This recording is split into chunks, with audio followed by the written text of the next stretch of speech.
शिवराज सिंह जी आज जगह जगह जाके घोषणाएं कर रहे हैं। शिवराज जी तो और उनके नेता तो अपने जेब में नारियल रखते हैं, जहां मौका मिला नारियल फोड़ लेंगे। उनका तो खाना हजम नहीं होता अगर ये हर दिन झूठ ना बोले। मैं तो शिवराज सिंह कहते हैं कमलनाथ आप हिसाब दो, मैं हिसाब देने को तैयार हूं। 15 महीने की हमारी सरकार थी, पर शिवराज सिंह जी 18 साल का भी आप जवाब दो, आपने दिया क्या? जयराम जी मैं करना चाहता हूं, सभी यहां आदरणीय बुजुर्गों, इतनी बड़ी संख्या में आए हुए माताओं और बहनों और इतनी बड़ी संख्या में हमारे नौजवानों, बहुत बहुत खुशी हुई आज बनखेड़ी आकर। मेरा इस पिपरिया क्षेत्र से बहुत पुराना संबंध है। 45 साल पहले हम छिंदवाड़ा से जब भोपाल जाते थे, मुझे उस समय का पिपरिया भी याद है, मटकुली भी याद है, और यहां आके मुझे वो पिपरिया, वो मटकुली याद आता है, अपनी जवानी याद आती है। तो आज यहां आकर मुझे बहुत खुशी होती है कि मैंने छिंदवाड़ा से जुड़े हुए हमारा क्षेत्र आकर खुशी भी होती है, पर दुख भी होता है। दुख होना चाहिए ना मुझे। छिंदवाड़ा तो आगे बढ़ता गया। मैंने यह कहा था कि आप अच्छी फसल लाइए, और मैं छिंदवाड़ा, जैसे छिंदवाड़ा की रक्षा करता हूं, मैं पिपरिया क्षेत्र की भी रक्षा करूंगा। पर आपने बात नहीं मानी, इतने सालों मेरी बात नहीं मानी, और आज आपने ये मांगे रखी हैं, बहुत सारी मांगे रखी हैं। मेडिकल कॉलेज की बात रखी है। अगर छिंदवाड़ा में मेडिकल कॉलेज हो सकता है तो यहां क्यों नहीं मेडिकल कॉलेज हो सकता है? जब मैं केंद्र मंत्री था, मैं पिपरिया को भूला नहीं। पिपरिया से प्यार था, दुख था, पर प्यार भी था। मैंने यहां केंद्र मंत्री रहते हुए ओवरब्रिज, मैं परिवहन मंत्री था, ओवरब्रिज जो 2 साल में बनना था उसकी सैंक्शन करी थी। मैंने यहां वाटर सप्लाई की 29 करोड़ रुपए की स्कीम सैंक्शन करी थी अपने इस क्षेत्र के लिए, पिपरिया के लिए। तो मेरे दिल से तो करीब है, पर आप मुझे आगे दुखी मत करिएगा। सब मानते हैं बात। 15 साल 18 साल भारतीय जनता पार्टी की सरकार है। 18 साल भारतीय जनता पार्टी की सरकार है। प्रदेश की तस्वीर आप सबके सामने है। आज हर वर्ग परेशान है। हमारा किसान पानी के लिए, खाद के लिए, बीज के लिए और न्याय के लिए उसे सही मूल्य मिले। यह कृषि क्षेत्र है। हमारा कृषि क्षेत्र मजबूत होता है तो हमारे गांव में किराने की दुकान चलती है। ये जो दुकानें हैं, बाजार है, तभी तो चलती है। हमारा कृषि क्षेत्र मजबूत हो। सबसे बड़ी चिंता मुझे नौजवानों की भविष्य की है। आज का नौजवान निर्माण करेगा, हमारे नर्मदापुरम जिले का निर्माण करेगा, मध्य प्रदेश का निर्माण करेगा। पर अगर उसका भविष्य अंधेरे में रहा, कैसा निर्माण होगा? मैं तो पूछना चाहता हूं मध्य प्रदेश का ये भटकता हुआ नौजवान, ये निराश नौजवान जिसकी आज अपनी सोच है। आज के नौजवान में एक तरफ है आपका नौजवान, कोई ठेका नहीं चाहता, कोई कमीशन नहीं चाहता, या तो व्यवसाय का मौका या अपने हाथों को काम चाहता है। और यही सबसे बड़ी चुनौती पूरे प्रदेश में है। मैं तो शिवराज सिंह जी से पूछता हूं, आपने इन 18 महीनों में आपने दिया क्या? मैं तो शिवराज सिंह कहते हैं कमलनाथ आप हिसाब दो, मैं हिसाब देने को तैयार हूं। 15 महीने की हमारी सरकार थी, पर शिवराज सिंह जी 18 साल का भी आप जवाब दो, आपने दिया क्या? महंगाई दी, आपने भ्रष्टाचार दिया, आपने घर घर में दारू दी ना? भर्ती घोटाला, माफिया राज दिया। अभी आप माफिया की बात कर रहे थे, ये बहुत बड़ा मध्य प्रदेश के माफिया का केंद्र बना हुआ है। सही बात है। शिवराज सिंह जी ने बाल अपराध दिया, क्या क्या शिवराज सिंह ने दिया, प्रदेश का सत्यानाश किया। आज हमारे सामने चुनौती केवल अपने विकास की नहीं है।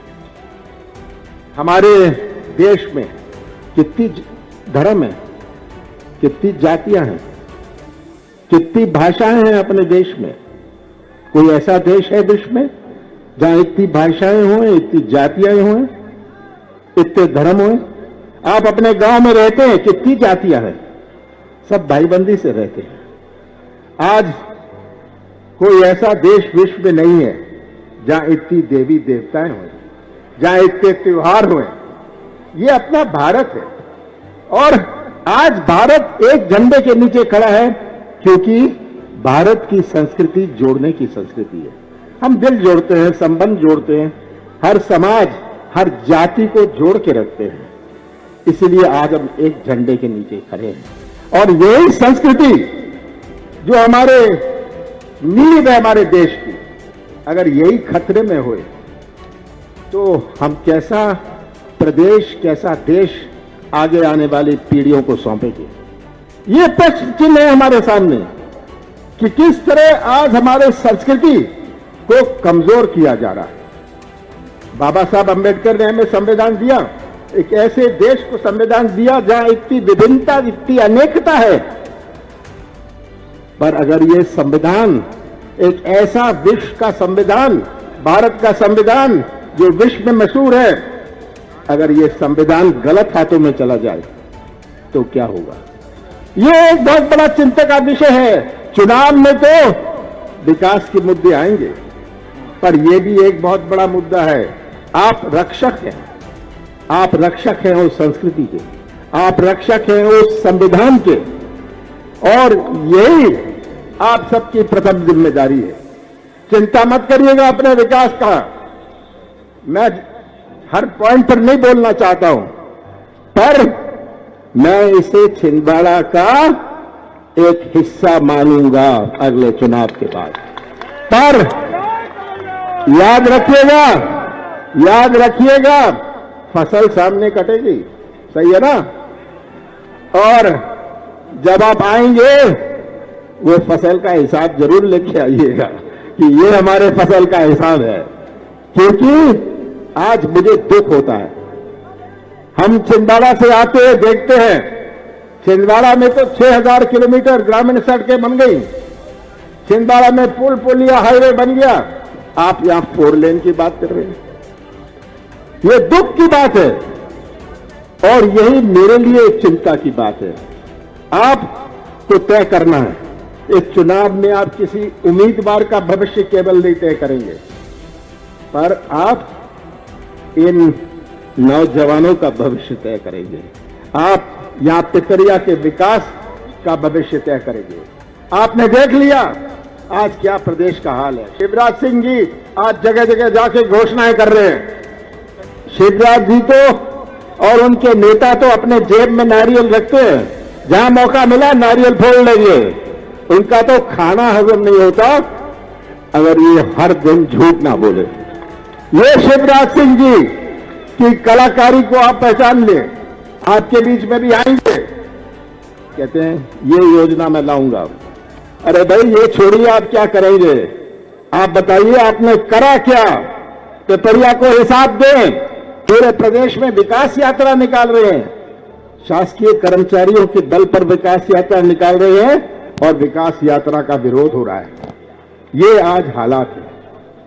तो मैं तो आपसे ज्यादा नहीं कहना चाहता कि बहुत सारी बातें हो गई, पर याद रखिएगा हमारा कार्यकाल था 15 महीने का कार्यकाल था, जिसमें 2.5 महीने आचार संहिता और लोकसभा चुनाव में गए। कौन सा पाप मैंने किया कि मैंने 27 लाख किसानों का कर्जा माफ किया। 53,000 किसानों का कर्जा हमने नर्मदापुरम में किया 53,000 का। ये पहली किस्त में किया, दूसरा किस्त चालू था। अपनी सरकार आएगी, हम फिर से कर्जा माफ की योजना लागू करेंगे। हमारे कौन सा गुना मैंने किया कि मैंने गौशाला बनाई? 1000 गौशाला जो मध्य प्रदेश के इतिहास में नहीं आई, कौन सा पाप मैंने किया? अगर मैंने 100 रुपए में 100 यूनिट बिजली दी, कौन सी गलती करी मैंने? ये मैं पूछना चाहता हूं। हमने पेंशन बढ़ाई, कौन सा गुनाह किया मैंने? कौन सा पाप किया? हमारी सरकार ने अपनी नीति और नीयत का परिचय दिया। 11.5 महीने में ये सब बात आपके सामने है। शिवराज जी मुझसे प्रश्न पूछते हैं, मैं शिवराज जी से कहता हूं मुझे आपका सर्टिफिकेट नहीं चाहिए, जो ये सामने बैठे हैं मैं उनका सर्टिफिकेट चाहिए। ये मुझे सर्टिफिकेट दे कि कौन सा गुनाह कौन सा पाप मैंने किया है। ये आज प्रश्न आप सबके सामने है।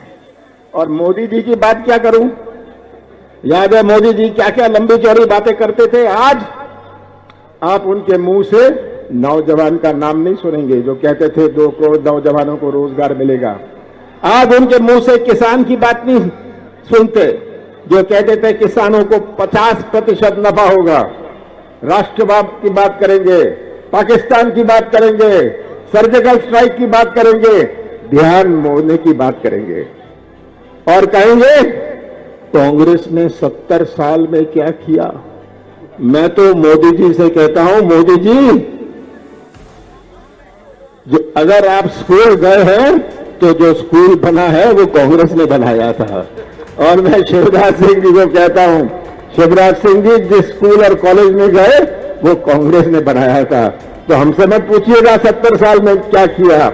ये आपको हिसाब देना है पिछले 10 साल का, आपको हिसाब देना है पिछले 18 साल का। तो मुझे पूरा विश्वास है ये जो आपने मांगे रखी हैं सही मांगे हैं, आपकी बांध की मांग है, आपकी ये दूधी नदी के डैम की मांग है, ये सब कोई बड़ी मांगे हैं। आपकी सड़क झिड़पा रोड, मैं तो चाहता हूं कि शॉर्टकट बने छिंदवाड़ा जाने के लिए। हाँ, तो झिड़पा रोड से आपको क्या, आपको तो फायदा होगा पर हमारे छिंदवाड़ा के लोगों को भी तो फायदा होगा। तो इसलिए ये सब मांगों पर एक मैं नहीं जा रहा, पर इतना ही कहता हूं, पानी की बात होए, सड़क की बात होए, कॉलेज की बात हो, मेडिकल कॉलेज की बात होए,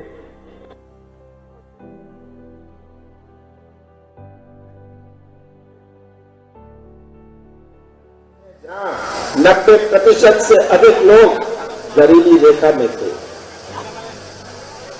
आज छिंदवाड़ा की अपनी पहचान है। मैं चाहता हूं कि हमारे पिपरिया क्षेत्र की भी पूरे प्रदेश में पहचान बने। और मैं तो यही आपसे मांग कर रहा हूं, आप मेरे हाथ मजबूत करिए, हम मिलकर पिपरिया का, नर्मदापुरम का और मध्य प्रदेश का भविष्य सुरक्षित रखेंगे। और इस दफे चुनाव के बाद पिपरिया का झंडा मध्य प्रदेश की विधानसभा में लहराएगा। आप सबका बहुत बहुत धन्यवाद।